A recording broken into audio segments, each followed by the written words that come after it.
అనవసరమైన డిస్టర్బెన్స్ అది. ఒక రకంగా ఇదే కాంగ్రెస్ కూడా కలిసి వస్తుంది అంతే.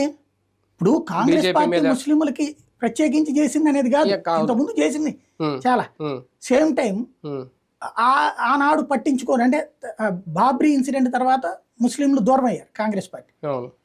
దాన్ని మళ్ళీ తీసుకొచ్చి ఇప్పుడు అప్పచెప్తున్నారు అప్పనంగా హిందుత్వ సిద్ధాంతానికి సంబంధించి.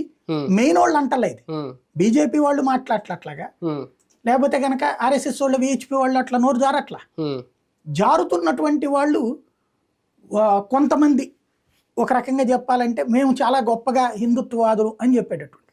నువ్వు హిందుత్వవాది అంటే ఏ హిందుత్వంలో కూడా ఒకళ్ళని గురించి దుర్భాషలాడమన్నో దూషించమనినో లేదు. కరెక్ట్, నిన్ను దూషించారు, నిన్ను దుర్భాషలాడారు, దానికి సమాధానం నువ్వు వాడికి చెప్పు, వ్యక్తికి చెప్పు. కానీ ఒక మతానికి చెప్తున్నావు, దానివల్ల విద్వేషం రగిలే ప్రయత్నం చేస్తున్నాడు.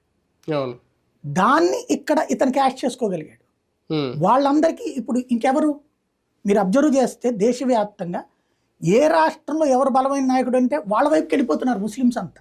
పోలరైజరీ ఈ తప్పు చేస్తున్నది ఇలాంటి వాళ్ళు అంటున్నాను. ఇప్పుడు ముస్లిం సమాజంలో అట్లాంటి విభజన ఉండకూడదని నరేంద్ర మోడీ త్రిపుల్ తలాక్ తెచ్చింది. ముస్లింల మీద ద్వేషంతో కాదు తెచ్చింది, అక్కడ వాళ్ళల్లో ఉన్నటువంటి మహిళలకి ఎదురవుతున్నటువంటి సమస్యను దృష్టిలో పెట్టుకుని తెచ్చాడు ఆయన. అట్లాగే ముస్లిం సమాజానికి సంబంధించి ఇచ్చేటటువంటి